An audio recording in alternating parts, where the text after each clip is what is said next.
Hey there everyone, in this video I'm going to show you how to set up your Twitter if you're a professional tweeter. So open up Twitter and what you want to do is actually go to your profile. And here you can see the little rocket, Twitter for Professionals. Click on that. Once you've done that, you get Twitter for Professional, which basically explains you what to do, access to the tools you need to better connect with your audience, grow your brand or increase your profits. So just click agree and continue. And here now you can choose the following. Basically pick whatever describes your account best, if it's with the automotive industry, aviation, food, etc, etc, etc. So I'm just gonna click entertainment and reactions, recreations, click next.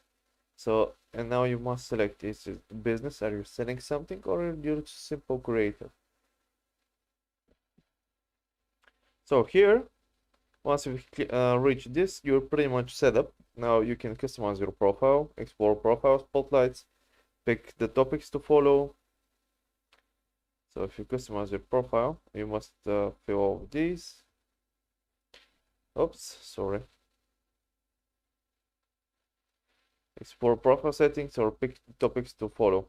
And that's pretty much it.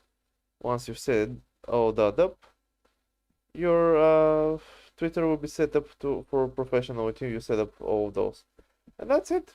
Hope this helped. See you next time and have a nice day.